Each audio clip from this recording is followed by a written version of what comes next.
Hello बच्चा party, good evening to all of you. कैसे हो सब कोई? तो आज के इस सेशन में, बड़ी शानदार सेशन में आप सबका फिर से स्वागत करता हूं बिकॉज आपका ये अपना यूट्यूब चैनल। चलिए मज़े से करेंगे आज हम लोग पढ़ाई। और आज का सेशन इसलिए शानदार होने वाला है बिकॉज लगातार आप सबके कमेंट आ रहे थे, तो आपके कमेंट को तो यहाँ पे पक्का है कि इग्नोर नहीं किया जा सकता है। ऑलवेज आपके कमेंट का बड़ी ही ध्यान रखा जाता है। और नामवर सिंह की रचना प्रगीत और समाज, आप लोग लगातार कमेंट कर रहे थे कि सर जो भी गद्यखंड का बाकी चैप्टर्स है उसको कंप्लीट करा दीजिए। तो आई होप कि आज से हाँ ठन ठनाठन वही होने वाला है। तो आज हम लोग शुरू करते हैं प्रगीत और समाज। बड़ी अच्छे से आप अगर इसका लाइन बाय लाइन एक्सप्लेनेशन, मतलब कि हिंदी अगर किताब पढ़ ली हो तो द बेस्ट, नहीं भी पढ़े हो तो हम ऐसे तरीके से आज आपको समझाने वाले हैं जैसा कि आप को एकदम थोड़ा सा भी दिक्कत नहीं होगा ये प्रगीत और समाज चैप्टर समझने में, क्वेश्चन आंसर करने में। कुछ टिप्स मैं दूंगा आपको, कुछ तरीके बताऊंगा, कुछ वर्ड बताऊंगा जो कि ये वर्ड आपको कठिन लगता है किताब के लिए, बट यहाँ पे बहुत इजी वे में मैं आपको बताने वाला हूँ। सो बड़ी मस्ती के साथ पढ़ाई करने को और चैट में बकवास बात नहीं करने को प्लीज़ हाथ जोड़ता हूँ सबसे, ध्यान रखना। और सबसे ज़्यादा से ज़्यादा शेयर कीजिए इसको, शेयर करके अपने और दोस्तों को बुला लीजिए लाइव क्लास में, जो भी है, ठीक है ना। तो चलो शुरू करते हैं। आप लोग प्लीज़ वीडियो को लाइक कर दो। और इससे पहले कि अगर आप इस चैनल पे नए हो, पहली बार आए हो, तो प्लीज़ चैनल को सब्सक्राइब करके बगल के बेल आइकन को क्लिक कर लो बिकॉज यहाँ पे मिलते हैं लगातार आपके 12 सेशन के बहुत सारे शानदार educational videos, tips, tricks and मस्ती भरी पढ़ाइयाँ, ठीक है। तो चलिए शुरू करते हैं। प्रगीत और समाज, जैसा कि आप स्क्रीन पे देख रहे हो, प्रगीत और समाज का सबसे पहला हम मतलब समझते हैं। प्रगीत का मतलब होता है गाया जाने वाला काव्य, जो गाया जाए, प्रगीत लिरिक्स या लिरिक्स बोलते हैं ना। और समाज के साथ इसका कुछ न कुछ कनेक्शन जरूर होने वाला है, यानी कि गीत को समाज किस तरह से एक्सेप्ट करता है या फिर क्या करता है, क्या लिंकअप रखता है, ये सारी चीज़ें हम लोग आज पढ़ने वाले हैं। तो आज लास्ट तक जरूर रहना। अगर जो बच्चा लास्ट तक नहीं रहा उसको समझ में नहीं आ सकता है और कहीं ना कहीं वो पैर पे कुल्हाड़ी नहीं, कुल्हाड़ी पे जाके पैर मार रहे हैं। कुल्हाड़ी पे पैर मारना मतलब समझ ही रहा है। चलो, तो इस चैप्टर के ये जो पहले हम जानते हैं कि प्रगीत और समाज जो है यह निबंध है। क्या है? निबंध है। बड़ी एकदम सटीक पढ़ाई चलेगी। प्रगीत और समाज निबंध है। और ये जो लिखा गया है, इनके लेखक हैं नामवर सिंह। क्या नाम है? नामवर सिंह जी, ठीक है ना, जिनका जन्म 28 जुलाई 1927 को हुआ था और मृत्यु इनका अभी 2019 में ही हुआ, यानी कि 19 फरवरी 2019 को हुआ। बड़ी ही लॉजिक है, याद कर सकते हो। झूले पे तेरा नाम है 27 28, यही ना ट्रिक था। झूले पर, झूले मतलब जुलाई पर, नाम है 27 28, तो 28 डेट था और 27 में इनका। और यहाँ पे तो 19 फरवरी 2019 को बेचारे मतलब मृत्यु को प्राप्त कर गए। और इनका जो जन्म हुआ था वो उत्तर प्रदेश के वाराणसी के जियनपुर जगह में हुआ था, ठीक है। इनके माता जी का नाम था वागेश्वरी देवी और पिताजी का नाम था नागर सिंह, जो कि शिक्षक रहे। और सबसे बड़ी चीज़ कि ये आलोचक थे। नामवर सिंह जी ने इस चैप्टर के अंदर बहुत सारे लेखकों का, कवियों का यहाँ पे आलोचना किए हैं। और आलोचना का मतलब क्या होता है? आलोचना करना, आलोचक का मतलब होता है जो गुण दोष सब निरखता हो, देखता हो, विवेचना करता हो, गुण और दोषों को देखता हो, किसी के बारे में कहता हो, वही आलोचक होते हैं, ठीक है। तो इस चैप्टर को बहुत, भाई प्लीज़ आप लोग लास्ट तक जरूर देखना, बहुत अच्छे से समझ में आने वाला है। तो ये सब तो लेखक परिचय है जो कि बहुत ही इंपॉर्टेंट होता है। यहीं से बहुत सारे इंपॉर्टेंट MBBI ऑब्जेक्टिव क्वेश्चन बनते हैं। इनकी जो प्राथमिक शिक्षा की अगर हम बात करें तो ये आवासपुर एवं कमालपुर उत्तर प्रदेश के गांवों में हुई। आवासपुर और कमालपुर उत्तर प्रदेश का एक गांव है, इसी गांव में हुआ। हाई स्कूल की अगर बात करें तो हिवेट क्षत्रिय स्कूल बनारस में हुआ हाई स्कूल, ठीक है। और इंटर की जो पढ़ाई है इनकी उदय प्रताप कॉलेज बनारस। और BA MA की अगर हम पढ़ाई की बात करें तो ये BHU से 1949 में BA की पढ़ाई की है और 1951 में MA की पढ़ाई की है। समझ में आ रही है बातें? BA की पढ़ाई 1949 में और MA की पढ़ाई 1991 और 51 में। और कहाँ से? BHU से, ठीक है। PhD की बात करें, PhD इन्होंने किया था BHU में पृथ्वीराज रासो की भाषा विषय पर 1956 में। पृथ्वीराज रासो क्या है? आप देखते ही से कंफ्यूज हो जाएंगे, बट आपके कंफ्यूजन को दूर करने के लिए आपके भैया अनुसर लाए हैं कि पृथ्वीराज रासो है क्या। तो यह एक महाकाव्य है। क्या है? महाकाव्य। पृथ्वीराज रासो, जो कि आप पृथ्वीराज चौहान का नाम सुनेंगे। तो पृथ्वीराज रासो हिंदी भाषा में लिखा गया एक महाकाव्य है जिसमें पृथ्वीराज चौहान के जीवन और चरित्र का वर्णन किया गया है। और इनके रचयिता कौन है? चंदबरदाई। चंदबरदाई पृथ्वीराज के बचपन के मित्र भी रहे हैं और उनके राज कवि भी थे, तो यही लिखे हैं चंदबरदाई। ध्यान रखिएगा। तो पृथ्वीराज रासो की भाषा पर इन्होंने विषय वस्तु पर ध्यान रखा। 1956 में वहां से पीएचडी किया बीएचयू से। ठीक है, चलो। और वृत्ति की बात करें, उनकी लेखनी की बात करें, तो सबसे sorry really very sorry, because वृत्ति मतलब लेखनी नहीं होता है, कृति मतलब होता है लेखनी। तो हम यहाँ पे उनकी वृत्ति की कुछ, उन्होंने कहाँ किस पद पे रहा, किस टाइप का काम किया, ये सारी चीज़ें हम पढ़ने वाले हैं। तो 1953 में काशी हिंदू विश्वविद्यालय में अस्थायी व्याख्याता। व्याख्याता का मतलब होता है लेक्चरर। क्या होता है? लेक्चरर। आप सुने हो लेक्चरर तो जानते हो। तो कभी कभी ऐसा होता है कि हिंदी वर्ड थोड़ा सा डिफिकल्ट हो जाता है बट इंग्लिश वर्ड उसका बड़ी ईजी हो जाता है ना, तो जैसे लेक्चरर हो जाए। ठीक है। और कभी कभी तो ऐसा मानो कि बड़ी चोट पहुंच जाता है ऐसा। अच्छा, किसी को बोलो अरे वाह आप एजेंट हो, बड़ी खुश हो जाएगा, हाँ हाँ मैं एजेंट हूँ। बट अगर हिंदी में बोलो आप दलाल हो, लाल पीला हो जाएगा गुस्से से, कहेगा अरे तुम्हारी हिम्मत कैसे हुई मेरे को दलाल बोलने की। चलो कोई बात नहीं, थोड़ा बहुत बनता है। 1959 से 1960 में सागर विश्वविद्यालय में ये असिस्टेंट प्रोफेसर का काम किए। कौन? नामवर सिंह जी, जिनके द्वारा लिखा गया है प्रगीत और समाज। तो सारे कोई एक बार चैट में लिख देंगे इनका जन्म कब हुआ था। चलो तो देखते हैं कितने बच्चे देते हैं सब। आप चैट में जरा लिख देंगे सब कोई कि कब इनका जन्म हुआ था नामवर सिंह जी का। लिखो लिखो लिखो, सोचो मत, लिखो। जी हाँ, लिखो जल्दी से। वाह, that's amazing, really very very important and very useful. ये क्वेश्चन बहुत ही इंपॉर्टेंट रहता है बिकॉज पूछता है कई बार। 28 जुलाई 1927, वो गाना फिर से याद, झूले पे तेरा नाम है 27-28। आप कहोगे वाह। 1960-65 तक बनारस में रहकर स्वतंत्र लेखन इनका रहा। जनयुग साप्ताहिक पत्रिका दिल्ली में संपादक रहे और राजकमल प्रकाशन में साहित्य सलाहकार भी रहे। तो ये सारी चीज़ें इनका परिचय है, तो ये जानना बड़ी इंपॉर्टेंट होता है। और ये तो आपको पीडीएफ मिलेंगे बट जब तक ये क्लास देखोगे नहीं, समझोगे नहीं, तो आंसर शीट लेके क्या करोगे बच्चा पार्टी। 1967 से आलोचना त्रैमासिक पत्रिका है, उनका संपादन हुआ। 1970 में जोधपुर विश्वविद्यालय राजस्थान में हिंदी विभाग के अध्यक्ष पद पर प्रोफेसर के रूप में नियुक्त हुए। कब? 1970 में। भैया और दीदी लोग, जितने भी मेरी प्यारी बहनें और भैया भाई लोग हैं, आप लोग ये सन इस पे जरूर याद कर लेना बिकॉज यहाँ से बहुत इंपॉर्टेंट क्वेश्चन बनते हैं ऑब्जेक्टिव। 1974 में जवाहरलाल नेहरू विश्वविद्यालय दिल्ली के भारतीय भाषा केंद्र में हिंदी के प्रोफेसर रहे।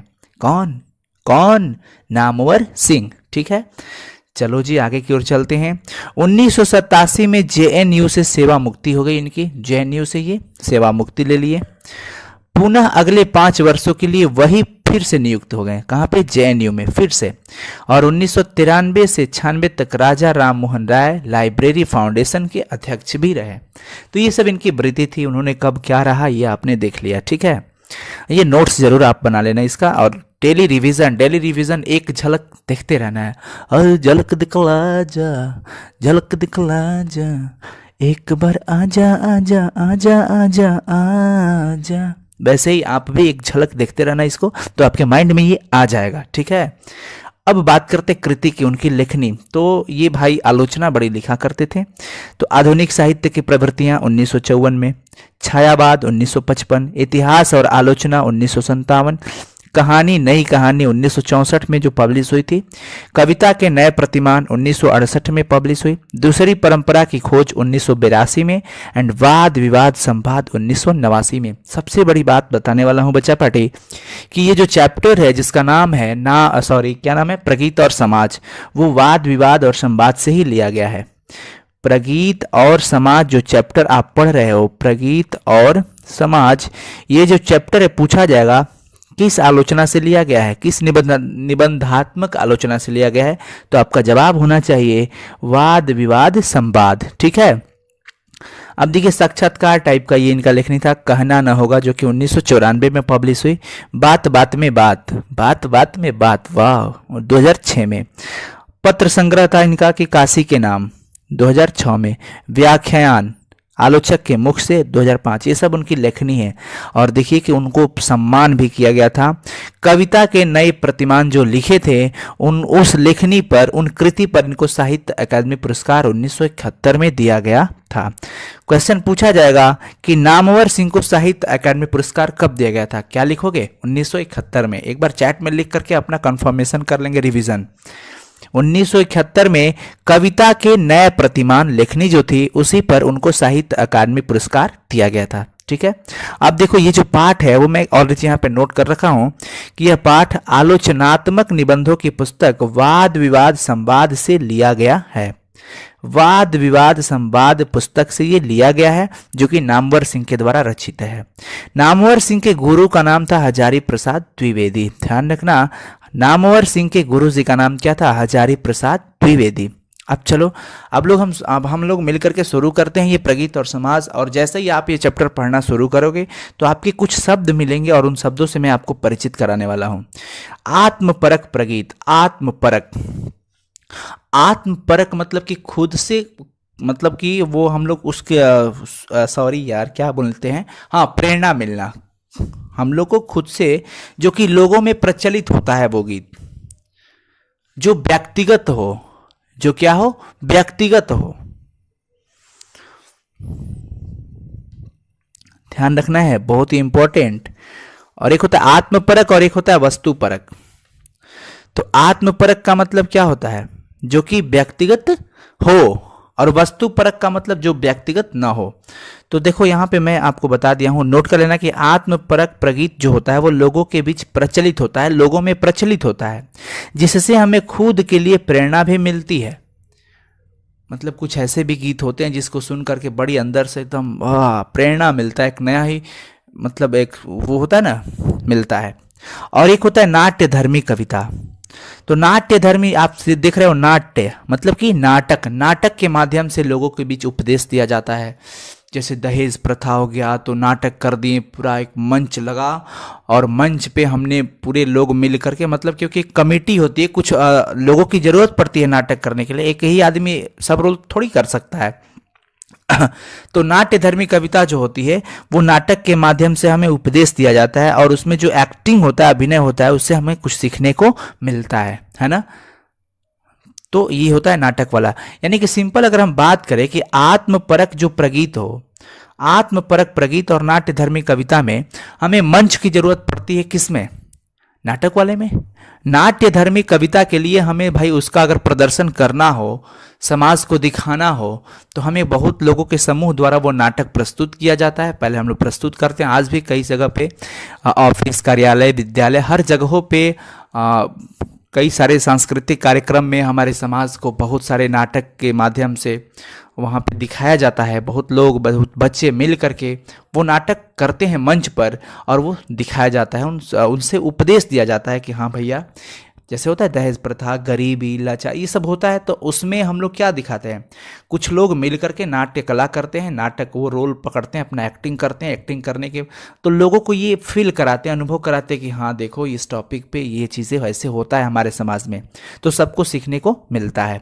तो आपको एक बात जरूर यहाँ पे बच्चा पार्टी माइंड में रखना होगा कि नाट्य धर्मी कविता जो होता है उसके लिए हमें मंच की जरूरत पड़ेगी। हालांकि आत्मपरक जो प्रगीत होता है ना, आत्मपरक प्रगीत, वो नाट्य धर्मी कविता के साथ ही मिलता जुलता होता है, बट अंतर यही होता है कि मंच की जरूरत पड़ती है किसमें? नाट्य धर्मी कविता में। ठीक है, अब देखिए मुक्तक काव्य क्या होता है? मुक्तक, नाम ही है मुक्तक, जो मुक्त हो, स्वतंत्र हो, जो स्वतंत्र हो, इसके आगे पीछे और किसी चीज की जरूरत नहीं पड़ेगी, बिल्कुल ही फ्री है, स्वतंत्र है। यानी सिंपल अगर हम बात करें तो मुक्तक काव्य अपने आप में पूर्णतः स्वतंत्र होता है। क्या होता है? स्वतंत्र। ना इसके आगे कुछ शब्द चाहिए, ना इसके पीछे कोई काव्य, छंद, इकाई, कुछ भी नहीं। इसकी पूर्णता के लिए ना तो इसके पहले ना ही इसके बाद में किसी कथा की या कोई संदर्भ की जरूरत होती है। सिंपल सा चीज मैं आपको क्या बताया कि मुक्तक काव्य ऐसा काव्य होता है जो कि स्वतंत्र होता है, वो छंद होता है। मतलब सिंपली समझो कि एक ऐसा काव्य होता है जो कि फ्री होता है। मैं अगर आपको एक एग्जाम्पल दूं तो जैसे बहुत सारे मोती हैं, बहुत सारे क्या है? मोती। तो हम सिर्फ एक मोती की बात करें, सिर्फ मोती की बात करें, बहुत सारे मोती, मान लो कि सिंपल सा मैं आपको फिर से एक एग्जांपल दे रहा हूं, जैसे हार हो गया, हार हो गया ना। तो हार में बहुत सारे मोती मिल करके ये होता है ना जी, ये अपना डिजाइन वगैरह सब बना होता है, ठीक है ना। तो बहुत सारे मोतियों ने मिल करके हार तो बना लिया, सिंपल, मेरा भाव समझना। पर अगर हम सिर्फ एक मोती की बात करें तो मोती की सुंदरता बस इस मोती की वजह से है, इसके आगे पीछे और मोती की कोई जरूरत नहीं है। हाँ, लेकिन हार की सुंदरता की अगर बात करें तो कई सारे मोती आगे पीछे लगेंगे तभी उस हार की सुंदरता बढ़ेगी। लेकिन अगर एक मोती की सुंदरता की अगर हम बात करें तो ये खुद की सुंदरता इसी की वजह से, ना तो इसके आगे किसी की जरूरत है ना इसके पीछे किसी की जरूरत है। तो ऐसे काव्य को, ऐसे गीत को मुक्तक कहते हैं। क्या कहते हैं? मुक्तक। और ये मुक्तक जो होते हैं वो दो तरह के, एक तो गाने वाला और एक पढ़ने वाला। तो गाने वाले को बोलते हैं गेय मुक्तक, जिसमें भाव हो और सुर और लय के साथ मतलब सुर में लय में गा सके। गेय मतलब गाए जाने योग्य, और पाठ्य जो कि पढ़ने योग्य हो, जिसमें विचार। देखो, गाने वाला में भाव होता है मेन, गाने वाला मुक्तक जो होता है उसमें केवल भाव देखा जाता है, और जो पढ़ने वाला होता है उसमें विचार देखा जाता है। तो अगर आपसे पूछा जाए कि गेय मुक्तक में क्या प्रधान होता है, भाव प्रधान होता है या विचार, तो बच्चा पार्टी क्या कहेंगे? भाव प्रधान होता है। और पाठ्य मुक्तक की बात करें जो पढ़ने योग्य है उसमें विचार प्रधान होता है। समझ आया? जैसे मैं ये सब मीरा, कबीर, तुलसी, ये सब जो पद लिखे हैं ये मुक्तक पद होता है वो। और जैसे बिहारी जी, रहीम जी, देव, ये सब के दोहे जो हैं वो पाठ्य है। समझ में आया? अब देखो, मैं आपको यहाँ पे बच्चा पार्टी का एग्जाम्पल दिया था, सिंपल समझते चलो, बहुत मजा आएगा। और ये चैप्टर इतना इजीली आपको समझाने वाला हूं, आपको बहुत ही अच्छा लगेगा। मैं आपको वो हार वाला एग्जाम्पल दिया कि वो अगर एक हार में जो मोती है, सिर्फ उसमें से हम एक मोती की बात करें, एक मोती की बात करें, केवल एक मोती की, तो इसके आगे पीछे और किसी मोती की जरूरत नहीं है मोती की सुंदरता के लिए। लेकिन अगर हार की सुंदरता की बात करें तो वो सारे मोती एक दूसरे से कनेक्टेड जब तक नहीं रहेंगे तब तक हार की सुंदरता नहीं बढ़ेगी। तो दो चीजें हम यहां पे देखें, एक तो ऐसा काव्य जो कि अकेला हो, फ्री हो, उसको और किसी से मतलब नहीं रखने को, तो उसे बोलते हैं मुक्तक काव्य। और एक ऐसा हम देख रहे हैं कि जो कि कई सारे मोती नहीं रहेंगे, एक दूसरे के साथ कनेक्टेड नहीं रहेंगे, तो उसकी सुंदरता बढ़ेगी ही नहीं। हार का कोई मतलब ही नहीं है, सारे मोती बिखेर दो, क्या मतलब है हार का? यानी कि जब तक हार की सुंदरता को अगर आप बढ़ाना नहीं चाहोगे तब तक वो बढ़ेगा नहीं। और बढ़ाने के लिए हमें सारे मोती को एक दूसरे के साथ कनेक्ट करना होगा। सारे मोती एक दूसरे के साथ कनेक्ट है तभी तो हार की सुंदरता बढ़ेगी। लेकिन अगर हम सिर्फ मोती की बात करें तो मोती की सुंदरता सिर्फ उसी से है। तो जब केवल अकेले की हम बात करें तो उसको बोलते हैं मुक्तक। लेकिन जब एक दूसरे के साथ सारे पद कनेक्टेड हो जाए, एक दूसरे के साथ जुड़े हो, तो उसको बोलते हैं बच्चा पार्टी प्रबंध काव्य। प्रबंध, बंध, बंध, बंधित हो, एक दूसरे के साथ बंधा हुआ हो। वाह, मजा आ गया ना। यानी कि प्रबंध काव्य किसे कहते हैं? वह काव्य जिसका प्रत्येक छंद एक दूसरे से कथा के धागे में बंधा हुआ हो। जैसे हर एक मोती एक दूसरे के साथ बंधा हुआ था, तभी जाकर के वो हार की सुंदरता बनी थी, नहीं तो हार का क्या मतलब है। तो एक मुक्तक हुआ जो कि अकेला है, और कई सारे जो मोतियां मिलकर के हार की सुंदरता को बढ़ा दिए। यानी कि एक दूसरे के साथ वो कनेक्टेड है, एक पद दूसरे पद के साथ जुड़ा हुआ है, बंधा हुआ है, तो उसको बोलते हैं प्रबंध काव्य। हाँ, प्रबंध काव्य लंबा होता है, प्रबंध काव्य लंबा होता है, ये सही बात है। पर आज के समय में देखिए, आचार्य रामचंद्र शुक्ल जी तो थे ना, आचार्य रामचंद्र शुक्ल, आपने नाम सुना होगा, पढ़ा होगा कि आचार्य रामचंद्र शुक्ल जी क्या कहते थे कि अरे यार, लेखनी हो तो वो प्रबंध काव्य जैसी, जो पूरे हार की सुंदरता वाली बात उसमें, तो प्रबंध काव्य वो पसंद करते थे। लेकिन आज के जो समय हो चुका है, अभी की जो व्यस्तता हो गई, कम शब्दों में बहुत कुछ कह डालो, छोटी छोटी कविता, इतनी लंबी कविताएं पढ़ने के पास किसी का समय भी नहीं है। आज की आधुनिक कविताओं की अगर हम बात करें तो कला की कला का मतलब क्या हुआ? मतलब यही नहीं निकल के आता है क्या? आचार्य रामचंद्र शुक्ल जी यही कहते थे कि भैया हमको तो भाई बड़ा वाला कविता पसंद है, यानी कि प्रबंध काव्य पसंद है। प्रबंध काव्य जो बड़ा वाला एक दूसरे के साथ कनेक्टेड हो, तो कनेक्टेड होते होते तो बड़ा तो आकार में तो बड़ा हो ही जाएगा वो। तो आपसे पूछा जाए कि आचार्य रामचंद्र शुक्ल का काव्य क्या था, वो किस काव्य को पसंद किया करते थे, तो हम कहेंगे मुक्तक काव्य को नहीं, वो प्रबंध काव्य को पसंद करते थे। किसको? प्रबंध काव्य को। ठीक है, वो तो ये कहा करते थे यार, मतलब कि वो जो आधुनिक ये मुक्तक प्रगीत हुआ करता है उससे तो वो नाराजगी दर्शाते थे ना, नाराजगी किया करते थे। समझ में आया?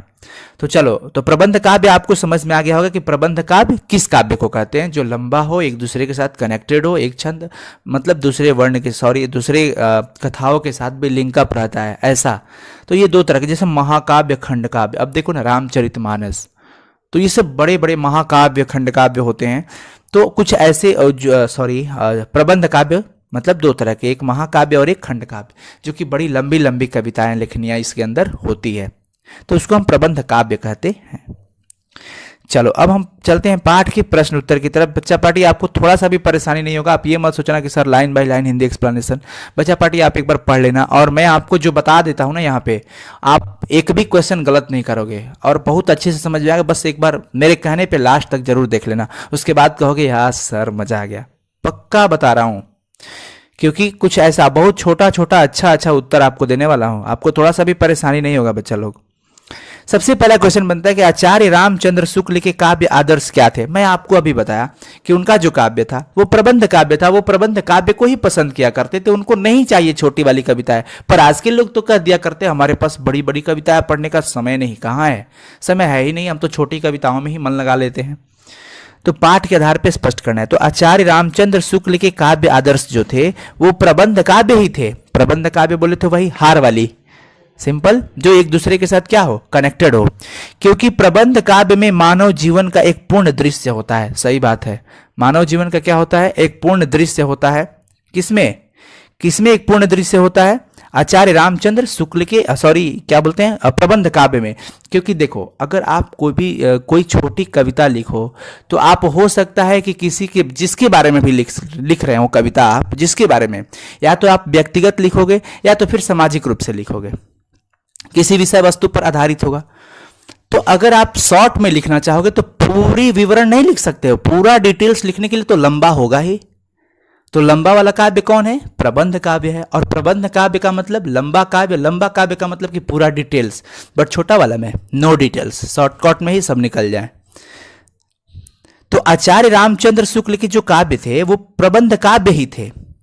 क्यों? क्योंकि प्रबंध काव्य में उनको ऐसा लगा कि मानव जीवन का पूरा एक दृश्य होता है, उसके अंदर पूरी डिटेल्स होती है उसके अंदर। सही बात है। देखो, मैं कुछ ऐसा तरीका, कुछ ऐसा वर्ड दूंगा ताकि आपको इजीली होगा, बहुत आसानी होगा इस चीज को समझने के लिए, दिमाग में सेट कराने के लिए। क्योंकि हमारा मकसद है कि किसी भी तरीके से बहुत इजीली आपको ये चैप्टर अच्छे से कंप्लीट करवा दे, आपको बर्डन फील ना हो, इतना कठिन शब्द है सर कहाँ से करें। कोई कठिन शब्द नहीं है, मेरे साथ लास्ट तक रह के आप पढ़ो, समझो, ठीक है। अब देखो, उनको मतलब किनको, आचार्य रामचंद्र शुक्ल को, यानी कि उन्हें आधुनिक कविता से शिकायत थी भैया, शिकायत क्यों नहीं रहेगी। उन्होंने कहा कि नहीं नहीं, हमको छोटा वाला कविता नहीं, पर लोग पसंद कर रहे हैं तो करने दो। उनको तो प्रबंध काव्य ही पसंद था, बड़ा बड़ा वाला काव्य पसंद था, बिकॉज बड़े वाले काव्य के अंदर पूरा, जैसे रामचरितमानस देखो, पूरे राम का चरित्र का है मनसा, उसमें चर्चा है कि नहीं है। तो अब इतना छोटा सा कैसे वो हो सकता है, वो तो महाकाव्य होगा। तो भैया पूरे संपूर्ण मानव जीवनी है उनके अंदर। रामचरितमानस के अंदर देखो तो पूरे राम के जन्म से लेके पूरे अंत तक की उसमें पूरा चर्चा किया गया है, तो वो महाकाव्य है। तो रामचंद्र शुक्ल जी जो थे वो ऐसे ही काव्य को, यानी कि प्रबंध काव्य को पसंद करते थे। आधुनिक काव्य से तो उनको कोई मतलब ही नहीं रहता था, शिकायत था उल्टा ही। क्योंकि आधुनिक कविता में प्रगीत मुक्तकों को बढ़ावा दिया जाने लगा। प्रगीत मुक्तक का मतलब ये छोटा छोटा गेय पद या पाठ्य पद, और कहा जाने लगा कि आजकल कोई लंबी कविताएं पढ़ना ही नहीं चाहता, किसी को फुर्सत ही नहीं है पढ़ने का भैया, ठीक है ना। तो आप इसे अपने भाषा में भी लिख सकते हो, ठीक है। नोट्स बनाना बहुत इजी, अब इससे इजी आंसर नहीं हो सकता है। चलो क्लियर हो गया, ज्यादा समय नहीं लेंगे, मतलब कि काम की बातें करके हम लोग समझते चलेंगे। क्या हुआ कि रामचंद्र शुक्ल के काव्य आदर्श क्या थे, किस तरह के काव्य को वो फॉलो करते थे। तो वो प्रबंध काव्य को ही फॉलो करते थे, आदर्श मानते थे। बिकॉज प्रबंध काव्य में मानव के जीवन का एक पूरा दृश्य होता है, जबकि आधुनिक मुक्तकों में, आधुनिक कविताओं में पूरे मानव जीवन का दृश्य नहीं होता है। इसीलिए रामचंद्र शुक्ल जी प्रबंध काव्य के आदर्श थे। उनको तो आधुनिक कविता से क्या थी बच्चा पार्टी, शिकायत थी। क्योंकि आधुनिक कविता में बड़ी बड़ी वो कविताएं नहीं रहती है ना, मुक्तकों, छोटे छोटे प्रगीत मुक्तक होते हैं, उसको बढ़ावा दिया जाने लगा। और कहने लगे उल्टे लोग कि किसके पास फुर्सत है लंबी लंबी कविताएं पढ़ने का, कोई नहीं पढ़ना चाहता है लंबी लंबी कविताएं। आजकल दे तो वो ऐसा अच्छा सिंपल सी चीज़ है, आप देखो इतनी लाइफ बिजी हो चुकी है, इतनी बिजी लाइफ है, वो मोबाइल पे छोटा छोटा वाला मैसेज आता है, good morning good evening uncle जो भी हो, वो पढ़ लेते हैं लोग। अगर बड़ा वाला मैसेज आ जाए तो छोड़ो, इग्नोर मार के सीन करके छोड़ देते हैं, पढ़ते भी नहीं है पूरा पूरा पढ़ते भी नहीं है। कभी कभी तो ऐसा हो जाता है कि वो कुछ और होता है और ऐसा लगता है लिख देते हैं आत्मा की शांति हो मिले आपके मतलब होता है ना, बिना पढ़े ही कुछ भी रिप्लाई। सिंपल सा चीज़ देखो, बिजी लाइफ इतना हो चुका है, कोई भी बड़ा बड़ा चीज़ पढ़ना पसंद नहीं कर रहा है। व्हाट्सएप पे कोई मैसेज आ जाए, लंबी एकदम एक हाथ लंबी मैसेज आ जाए तो क्या करते हैं लोग, इग्नोर करते हैं उसको। कुछ ही लोग हैं जो उसको पढ़ते हैं बढ़िया से, अल्लाह मारो बकवास होगा चलो, मतलब देख लेते हैं, सीन कर लेते हैं मैसेज को, बट पढ़ते नहीं है पूरा। और वही छोटी बातें हो एकदम 2-4 लाइन की, गंभीर बातें क्यों ना हो, तो उसमें वो पढ़ लेते हैं। मतलब कि गागर में सागर चाहिए, गागर में सागर वो लोग पसंद करते हैं, छोटी शब्दों में कम शब्दों में बहुत लंबी लंबी बड़ी बड़ी बातें बोल के चल जाओ, और फिर इतना तोड़ तोड़ कर बड़ा बड़ा कर दो तो वो पसंद नहीं। बट रामचंद्र शुक्ल जी को बड़ा बड़ा वाला पसंद था, प्रबंध का भी उनको पसंद था। देखो समय तो लूंगा समझाने के लिए, बिकॉज समझना बहुत इंपॉर्टेंट है। अब देखो कला, कला के लिए सिद्धांत क्या है, सिंपल सा चीज। यहाँ पे रामचंद्र शुक्ल जी कहते हैं, आधुनिक कविता से तो उनको शिकायत थी, क्योंकि कला कला की पुकार के कारण यूरोप में प्रगीत मुक्तकों का चलन बहुत ज्यादा देखकर यहां भी ये चीज होने लगा। यहां भी वही जमाना आकर होने लगा कि लंबी कविताएं तो पढ़ने को किसी को फुर्सत नहीं है। मतलब लोग लंबी कविताओं को एक्सेप्ट नहीं कर रहे हैं, वो छोटे छोटे कविताओं को एक्सेप्ट कर रहे हैं। कला कला के लिए मतलब क्या है कि लंबी कविताओं को हम एक्सेप्ट नहीं करेंगे, नकार कर रहे हैं, और छोटे छोटे जो प्रगीत मुक्तक है ना, उसका चलन अधिक हो रहा है, उसको बढ़ावा दिया जा रहा है।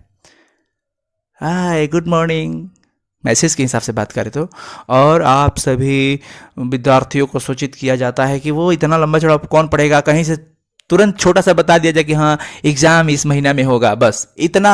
और लंबा चौड़ा अगर लिखा जाए एग्जाम के बारे में तो कोई पसंद नहीं करेगा पढ़ना।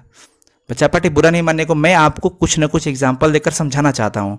तो कला, कला के लिए जो वर्ड यहाँ पे यूज हुआ है वो आचार्य रामचंद्र शुक्ल जी कहते हैं इसके अंदर कि भाई प्रगीत मुक्तकों का बढ़ावा दिया जा रहा है, मतलब कि आधुनिक कविताओं को बहुत बढ़ावा दिया जा रहा है, पर वो प्रबंध काव्य बड़ी बड़ी लंबी लंबी कविताओं को कोई एक्सेप्ट नहीं कर रहा है, वही कला कला का। ठीक है, तो कला कला के लिए सिद्धांत से तात्पर्य है प्रगीत मुक्तकों का चलन अधिक होना और लंबी कविताओं को नकार देना। क्या मतलब है इतना लंबा चौड़ा लिखने का, सही है, बस कंफर्म। ठीक है, क्वेश्चन नंबर 3 की बात करते हैं। प्रगीत को आप किस रूप में परिभाषित करेंगे, इसके बारे में क्या धारणा प्रचलित रही है। प्रगीत को अगर देखिए बात हो रही है प्रगीत के बारे में, तो सिंपल सा चीज है, आलोचक जो थे, आलोचक जो कि गुण दोष निरखते हैं, देखते हैं किसी में, परखते हैं, तो वो क्या कहते हैं, वो कहते हैं कि मतलब जो समाज के विरुद्ध व्यक्ति हो वही प्रगीतात्मकता है, वहीं से प्रगीत शुरू होता है। यानी कि प्रगीत का अर्थ होता है एकांत संगीत, जो अकेले में, मतलब कि कोई अकेले कंठ की पुकार हो, अकेले में लोग बैठ करके उसको फील करते हैं या गाते हैं, वो चीज होता है ना प्रगीत। तो प्रगीत का अर्थ हो गया एकांत संगीत या अकेले बैठकर गाया हुआ गीत, ऐसा हम मान सकते हैं। नहीं बात समझ में आया, फिर से समझो। प्रगीत, प्रगीत में प्र उपसर्ग है, ध्यान रखना, प्रगीत में कौन सा उपसर्ग है, प्र। तो प्रगीत का अर्थ आलोचकों की दृष्टि से अगर हम बात करें तो वो कहते हैं एकांत संगीत, मतलब कि अकेले में बैठ करके गाया हुआ गीत ही प्रगीत है। इसके बारे में यह धारणा प्रचलित रही है, इसके बारे में क्या धारणा प्रचलित रही है, तो ये धारणा प्रचलित रही है, यह सोच विचार प्रचलित रहा है शुरू से कि प्रगीत के रूप में प्रायः उसी कविता को स्वीकार किया जाता है जो बिल्कुल व्यक्तिगत हो और आत्मपरक हो। बात समझ में आया, बिल्कुल व्यक्तिगत हो और आत्मपरक हो। आत्मपरक का मतलब, आत्मपरक का मतलब आत्म केंद्रित, जो व्यक्तिगत हो।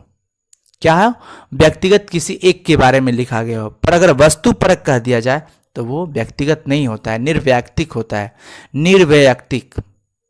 बात समझ में आया ना। तो प्रगीत को आप किस रूप में परिभाषित करेंगे, हम कहेंगे प्रगीत का मतलब एकांत संगीत, यानी कि अकेले में बैठकर गाया जाने वाला गीत ही प्रगीत है। अच्छा, इसके बारे में क्या धारणा है, इसके बारे में यही सोच विचार है कि प्रगीत का मतलब हम उसे प्रगीत कहते हैं, उस कविता को स्वीकार करेंगे इसके अंदर जो व्यक्तिगत हो, जो आत्मपरक हो, जो छोटी हो। समझ में आया कि नहीं आया, क्लियर हुआ।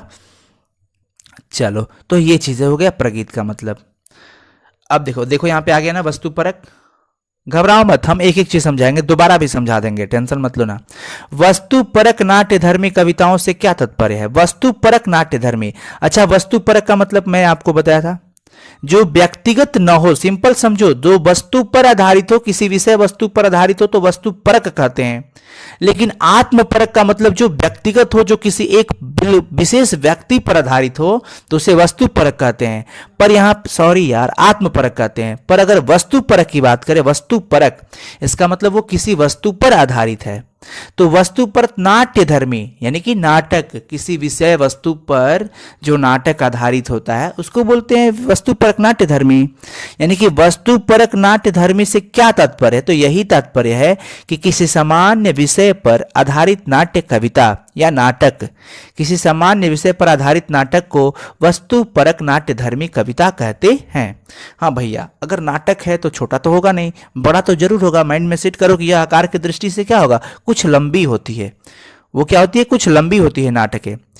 अब क्वेश्चन कह रहा है कि आत्मपरक प्रगीत और नाट्य धर्मी कविता की यथार्थ व्यंजना में क्या अंतर है? इसके जो अर्थ निकलते हैं उसमें क्या अंतर है? अगर उसको किसी से समझाया जाने वाला अगर बात पूछा जाए कि आत्मपरक प्रगीत और नाट्य धर्मी कविता में क्या अंतर है, सिंपली आप समझो, मैं आपको बता रहा हूं कि आत्मपरक प्रगीत का मतलब जो व्यक्तिगत हो और नाट्य धर्मी जो व्यक्तिगत न हो।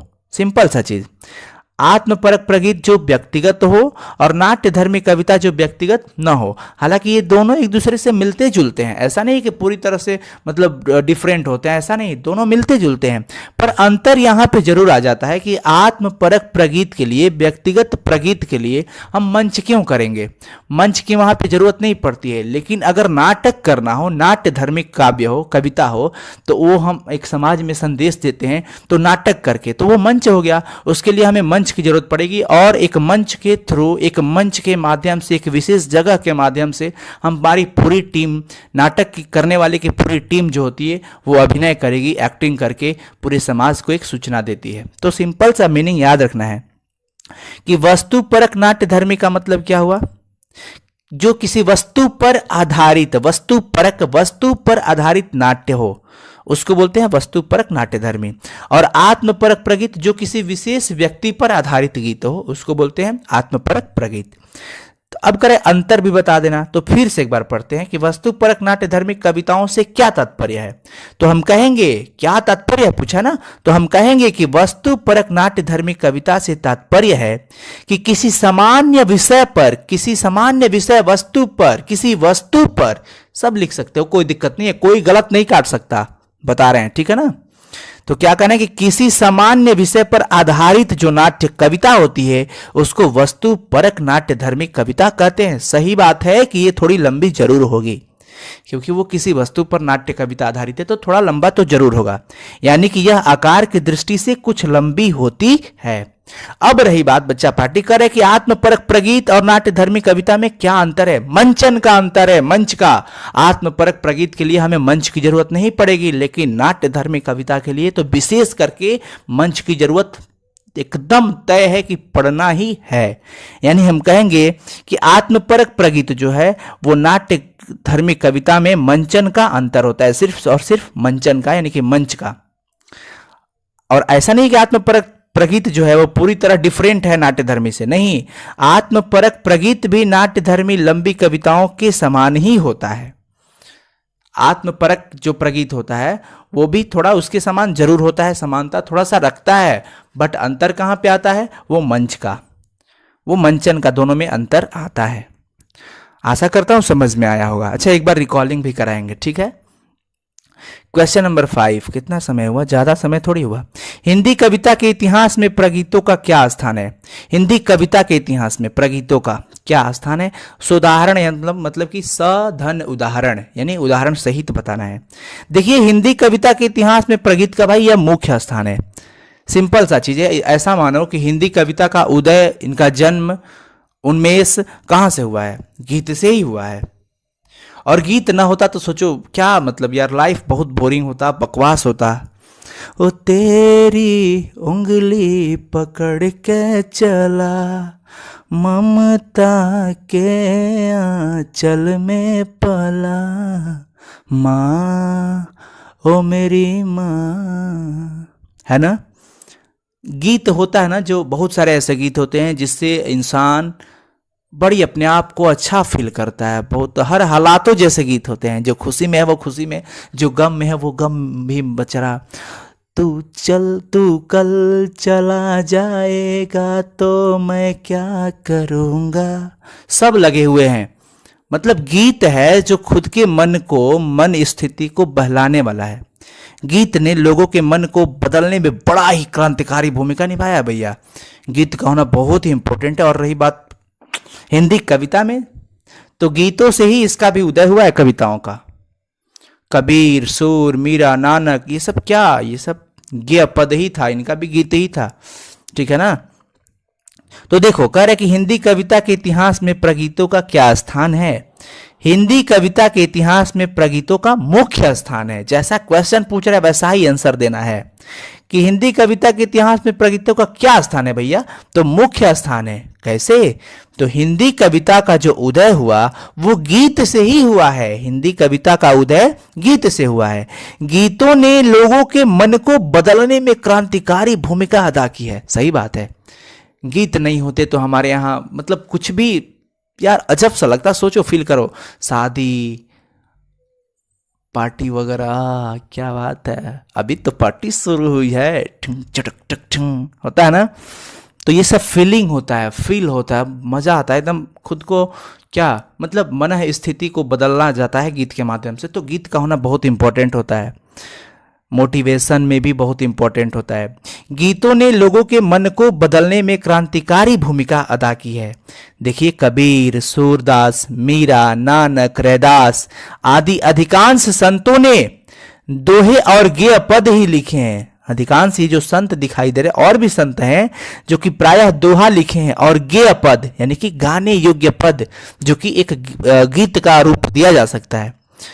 अगर हम विद्यापति जी को हिंदी का पहला कवि मान लिए तो भैया सिंपल सा तय हो गया कि हिंदी कविता जो था वो गीत से ही आया है। क्योंकि उनके अनुसार अगर हम बात करें तो हिंदी कविता का उदय ही गीत से हुआ है, जिसका विकास आगे चलकर संतों और भक्तों की वाणी में हुआ। तो हिंदी कविता का विकास गीत से हुआ है, फिर बाद में संतों ने उसे दोहा और गेय पद का रूप दिया। समझ में आया कि नहीं आया। तो हिंदी कविता के इतिहास में प्रगीत पूछा जा रहा है, प्रगीत का क्या स्थान है। अरे भैया, प्रगीत का बहुत ज्यादा इंपॉर्टेंट महत्वपूर्ण स्थान है, मुख्य स्थान है, क्योंकि हिंदी कविता का उदय ही गीत से हुआ है। अगर प्रगीत नहीं हुआ, समझो कि अगर गीत नहीं होता तो हिंदी कविता नहीं आता। सिंपल सा चीज है। गीत जो है वो लोगों के मन को बदलने में बड़ी ही क्रांतिकारी, जबरदस्त, एकदम शानदार, अमेजिंग भूमिका अदा की है, ठीक है ना। और ये जितने भी संत थे ये प्रायः दोहा और गेय पद, गाने योग्य पद ही लिखते हैं। तो अच्छा लगता है सुनने में भी, गाने में भी, पढ़ने में भी, है ना। ठीक है, यही चीजें होती है। तो ये भी क्लियर हो गया। Question number 5 clear. 6 नंबर पे चलते हैं। आधुनिक प्रगीत काव्य किन अर्थों में भक्ति काव्य से भिन्न है। देखो, इसमें कई सारे क्वेश्चन हैं, लेकिन मैं एक एक क्वेश्चन तोड़ तोड़ करके बताऊंगा। कह रहे कि आधुनिक जो काव्य है वो भक्ति काव्य से भिन्न है। पहले तो हम ये बताएंगे कि क्यों भिन्न है। अब सिंपल, आधुनिक काव्य जो आए हैं आजकल, आज़ादी के बाद वाली अगर हम बात करें तो अगर वो सब काव्य जो, जैसे बहुत सारे ऐसे राष्ट्रभक्ति, देशभक्ति गीत आते हैं जो एकदम दिल के अंदर से जुनून पैदा करते हैं, है ना। ओ तेरी मिट्टी में मिल जावा, गुल बन के मैं खिल जावा, इतनी सी है दिल की आरज़ू, है ना। झकझोर देता है दिल। बहुत सारे ऐसे गीत हैं, क्योंकि यहाँ पे प्रगीत की ही बात हो रही है, तो बहुत सारे ऐसे गीत हैं जो कि बड़ी मोटिवेट और रोमांटिक भी होते हैं। तो आधुनिक प्रगीत काव्य किन अर्थों में भक्ति काव्य से भिन्न है, ये बताना है। तो कहेंगे कि आधुनिक प्रगीत काव्य का जो उदय हुआ था वो 20वीं सदी में रोमांटिक उत्थान के साथ हुआ था, मजे के साथ, रोमांटिक, वाह, जिसका संबंध भारत के राष्ट्रीय मुक्ति संघर्ष से है। भारत के राष्ट्रीय मुक्त, आजादी नहीं मिला था, गुलामी की बेड़ी में, जंजीर में जकड़े हुए थे सब, पर जैसे आज़ादी मिली संघर्ष करने के बाद, तो ये गीत भी आने लगे और बड़ी ही एक दूसरे के साथ कनेक्टेड करने लगे। ये भक्ति काव्य से बिल्कुल अलग होते हैं। भक्ति काव्य से अलग इस रोमांटिक प्रतिगात क्या है प्रगीतात्मकता में के मूल में एक नया व्यक्तिवाद है, जहां समाज के बहिष्कार के द्वारा ही व्यक्ति अपनी सामाजिकता प्रमाणित करता है। देखो, अब ऐसे भी गीत वगैरह आते हैं जो कि हमारे समाज में उपस्थित कई सारे मजदूर वगैरह होते हैं ना, जो मिल करके किसी बकवास लोगों का बहिष्कार भी करते हैं, है ना। तो भक्ति काव्य से अलग इस रोमांटिक जो प्रगीत है यानी कि आधुनिक, उसमें एक नया व्यक्तिवाद है। क्या कि समाज के बहिष्कार के द्वारा व्यक्ति जो है अपनी नई सामाजिकता प्रमाणित करता है। उसमें इन रोमांटिक प्रगीतों में भक्ति काव्य जैसी भावना तो नहीं है, किंतु आत्मीयता और इंद्रियता जरूर है। ऐसा नहीं, अपनापन जरूर है। इन रोमांटिक प्रगीतों में भी भक्ति काव्य जैसा पूरी तरह से वो भावनाएं नहीं है, पूरी तरह से वो तन्मेष बिल्कुल ही नहीं है।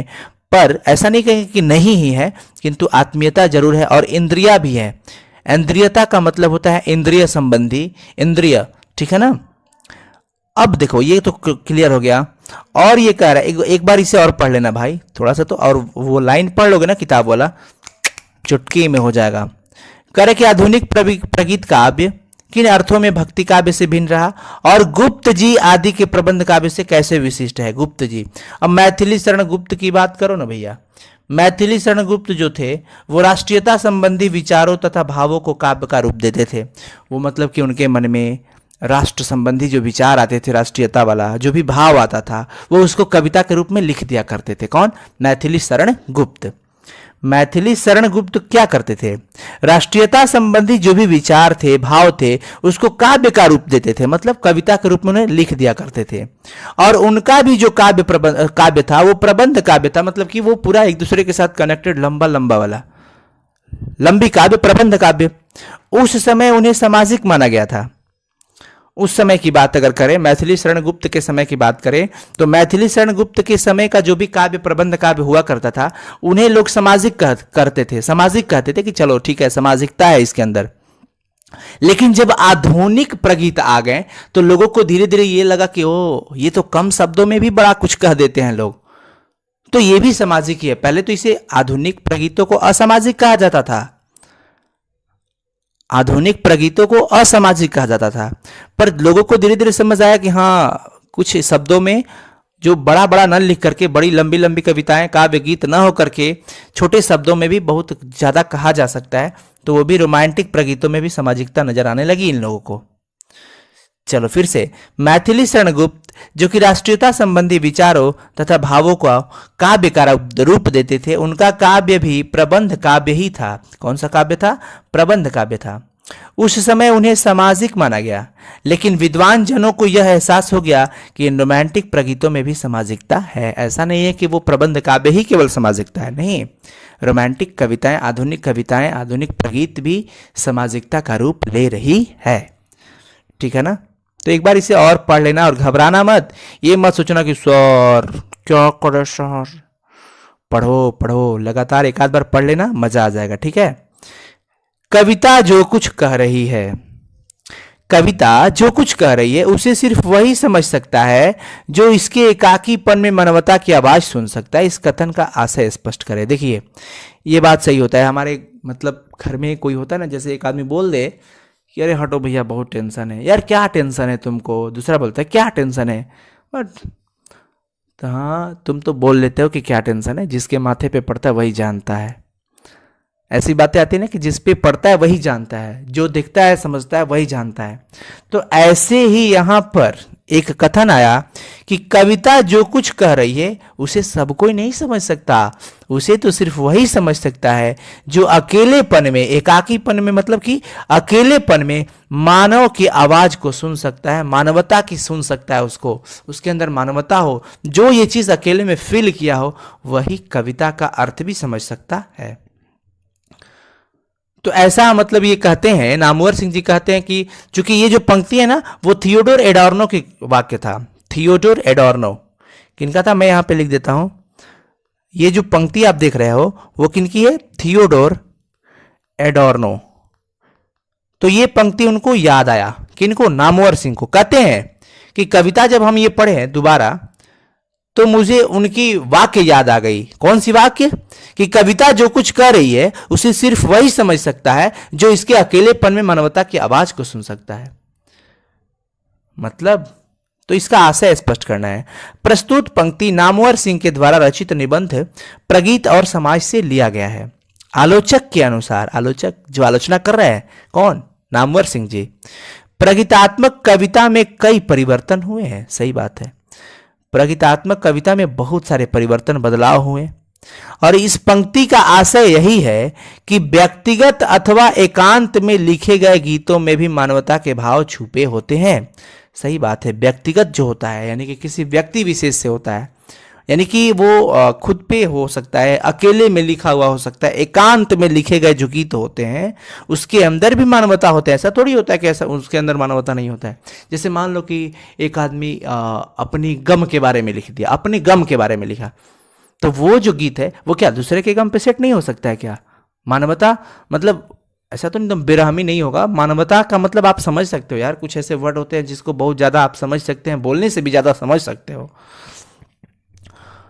तो यहां पे कहा जा रहा है इस पंक्ति का आशय यही है कि व्यक्तिगत अथवा एकांत में लिखे गए गीतों में भी मानवता के भाव होते हैं और उसे केवल अकेलापन के मर्म को समझने वाला व्यक्ति ही समझ सकता है। उसे सब कुछ नहीं, जो अकेलेपन को एहसास किया है वही उस कविता का अर्थ भी समझ सकता है कि कविता क्या कह रही है। कविता को समझने वाला वही समझ सकता है जो अकेलेपन में मानवता की आवाज को समझता हो। यही भाव है। इस पंक्ति का आशय यही है कि व्यक्तिगत अथवा एकांत में लिखे गए गीतों में भी मानवता के भाव होते हैं। सही बात है, होते हैं और उसे सब नहीं, उसे केवल अकेलापन के दर्द को, मर्म को, माया को समझने वाला व्यक्ति ही समझ सकता है। ठीक है ना? तो इसका उत्तर यहां पे क्लियर हुआ। क्या काम है बहुत ज्यादा ये करने की। अब देखिए क्वेश्चन आ रहा है 8 नंबर कि मुक्ति बोध की कविताओं पर पुनर्विचार की आवश्यकता क्यों है? अब मुक्ति बोध जी, गजानन माधव मुक्ति बोध, जन जन का चेहरा एक लिखे है ना। एक तो सबसे बड़ी चीज इनकी जो देखो ना तो ये बड़ी लंबे चौड़े लिखा करते हैं, प्रबंध काव्य लिखा करते हैं ना। लेकिन ऐसा नहीं कि सारी कविताएं इनकी लंबी है, कुछ छोटी भी कविताएं हैं, लेकिन ये ज्यादा चित्रात्मक कविता लिखा करते हैं। रियल लाइफ से बहुत ज़्यादा इनका मीनिंग नहीं निकल पाता है। कुछ ऐसे होते हैं कविताएं, सबका नहीं, कुछ का। तो नामवर सिंह जी भाई तो वो आलोचक हैं और आलोचना कर रहे हैं, एकदम गुण हो दोष हो सब देख रहे हैं, सबका कि सबकी बैंड बजा रहे हैं, वो किसी को छोड़ नहीं रहे हैं, सबका बैंड बजा रहे हैं। तो मुक्ति बोध जी की भी बैंड बजा दिए। वो कहते हैं मुक्ति बोध जी की कविता भी भाई एकदम रिव्यू में डालो, पुनर्विचार रिव्यू में डालो, इनकी भी कविताएं पे बड़ी विचार करने वाली है दोबारा। क्यों भैया? क्योंकि इनकी अब देखो रीजन हम लोग पढ़ते हैं इसमें। मुक्ति बोध ने सिर्फ लंबी कविताएं ही नहीं लिखी, उनकी अनेक कविताएं छोटी भी है और छोटी होने के बावजूद ऐसा नहीं है कि उसमें कोई मतलब ही नहीं है, बड़ी एकदम शानदार। छोटी होने के बावजूद लंबी कविताओं से किसी कदर कम नहीं है, वो भी अपने आप में मस्त है। वे कविताएं अपने रचना विन्यास में प्रगीत धर्मी हैं, बिल्कुल प्रगीत की तरह है। कुछ विचार से तो नाटकीय रूप के बावजूद मुक्ति बोध की काव्य भूमि मुख्यतः प्रगीत भूमि है। अच्छा, कुछ ऐसी भी इनकी काव्य है, इनकी लेखनी है, कृति है जो कि नाट्य के रूप में भी प्रदर्शित किया जा सकता है। किनकी? मुक्ति बोध की। मुक्ति बोध का समूचा काव्य मूलतः आत्मपरक है। सही बात है, समूचा काव्य मूलतः क्या है? आत्मपरक है प्रायः, इसलिए उनकी कविताओं पर पुनर्विचार की आवश्यकता है। लेकिन यह भी है, देखो लास्ट में बड़ी भाव भी बना देते हैं नामवर सिंह जी, बैंड बजा के फिर वहां पे कहते भी हैं कि देखो पुनर्विचार की तो जरूरत है, लेकिन ऐसा नहीं है कि मतलब उनकी कविता का कोई मतलब ही नहीं है। लेकिन यह भी नहीं है कि उनकी कविता का कोई मतलब नहीं है। यह कविता जो है आत्मपरक तो है, लेकिन प्रत्येक कविता को गति और ऊर्जा प्रदान करती है। मतलब ये कविताओं से, इन सारी कविताओं से, मुक्तिबोध की कविताओं से दूसरे कविताओं में बड़ी कुछ सीखने को मिलता है, उसमें सजावट मिलता है। दूसरे जो लोग लिखते हैं बड़ी एनर्जेटिक होकर के लिखते हैं। तो मुक्तिबोध की कविता पुनर्विचार में है और ये रियल लाइफ से बहुत ज़्यादा कनेक्टेड नहीं होता है, बहुत ज़्यादा इनका वो मीनिंग नहीं निकल पाता। चित्रात्मक, बिंबात्मक सबसे ज़्यादा लिखा करते हैं ये कुछ। तो ये भी पढ़ लेना, एक दो बार पढ़ लोगे मजा आ जाएगा और क्या। अब त्रिलोचन की बात करें, त्रिलोचन और नागार्जुन के प्रगीतों की विशेषताएं क्या है, पाठ के आधार पर स्पष्ट करें। देखो इसमें एक और क्वेश्चन है, इसी में जोड़ा हुआ है, उसका कोई मतलब ही नहीं है, आप वो पढ़ लेना। पाठ के आसपास में कहा है कि पाठ के आधार पर स्पष्ट करे कि नामवर सिंह ने त्रिलोचन के सोनेट वही त्रिलोचन है वह, और नागार्जुन की कविता तन गई रीढ़ का उल्लेख किया है। तो ये पढ़ लेना, और इसमें कुछ विशेष चीजें नहीं है। बस हाँ, इसमें इंपॉर्टेंट बातें जो थी ये जरूर हो सकती है कि त्रिलोचन और नागार्जुन के प्रगीतों की विशेषता क्या है। तो त्रिलोचन जो भी काव्य लिखा करते थे, जो भी प्रगीत, उसके अंदर बड़ी दम शानदार रंग बिरंगे चित्र मिला करते हैं, चित्रण हुआ करते हैं, जो कि दूसरे के काव्य में पॉसिबल नहीं होता है। त्रिलोचन के प्रगीतों में जीवन, जगत, प्रकृति के जितने रंग बिरंगे चित्र मिलते हैं ना, वो दूसरे जगह दुर्लभ है। विशेषता करना है इनकी, भाई विशेषता बताना है किसका, त्रिलोचन का और नागार्जुन का। तो चूंकि ये आलोचक थे तो ये गुण और दोष दोनों देख रहे हैं नामवर सिंह जी। तो कहते हैं कि त्रिलोचन जो थे, त्रिलोचन, त्रिलोचन कौन, त्रिलोचन, त्रिलोचन जी का दूसरा नाम जानते हो, नहीं जानते हो? त्रिलोचन जी का दूसरा नाम था वासुदेव सिंह। इनका जन्म हुआ था उत्तर प्रदेश के सुल्तानपुर के चिरानी पट्टी नामक गांव में 20 अगस्त 1917 को। गुलाब और बुलबुल, दिगंत, ताप के ताप, ताए हुए दिन, शब्द, उस जनपद का कवि हूँ, अर्धांत, तुम्हें सौंपता हूँ, ये सब उन्हीं की लेखनी है, त्रिलोचन की। और त्रिलोचन के बारे में विशेषता बताई जाए उनके काव्य की, प्रगीतों की, तो त्रिलोचन के प्रगीतों में जीवन, जगत, प्रकृति के जितने भी रंग बिरंगे चित्र मिलते हैं ना, वो बड़े ही सराहनीय होते हैं, वो दूसरी जगह दुर्लभ होते हैं, हर जगह पे नहीं मिलते, वो बस इन्हीं के प्रगीत में मिलता है।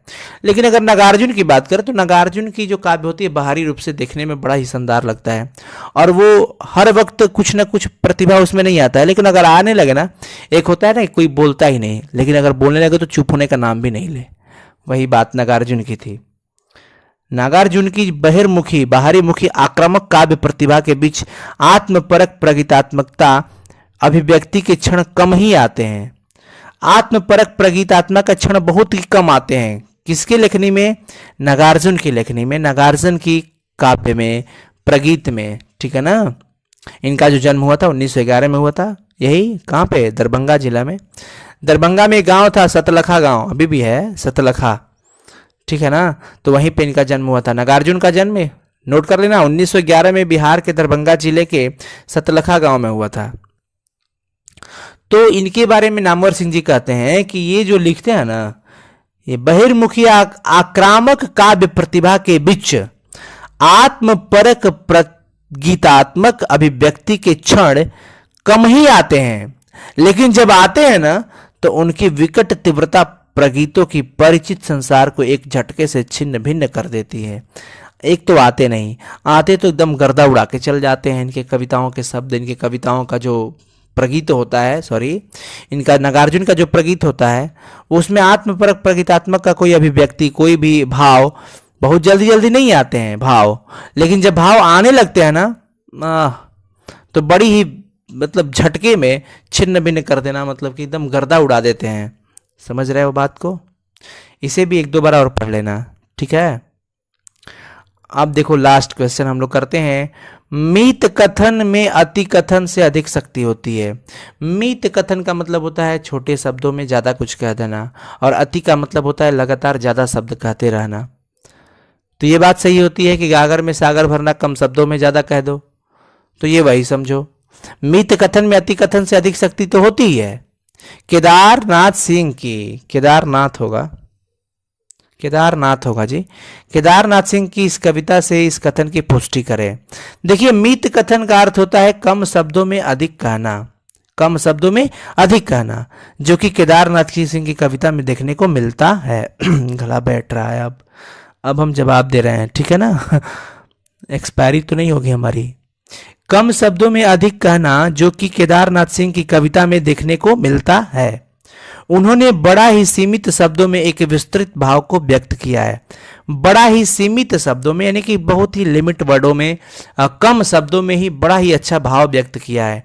यानी उन्होंने मित कथन का ज्यादा उपयोग किया, अति कथन से कहीं अधिक शक्ति होती है मित कथन में।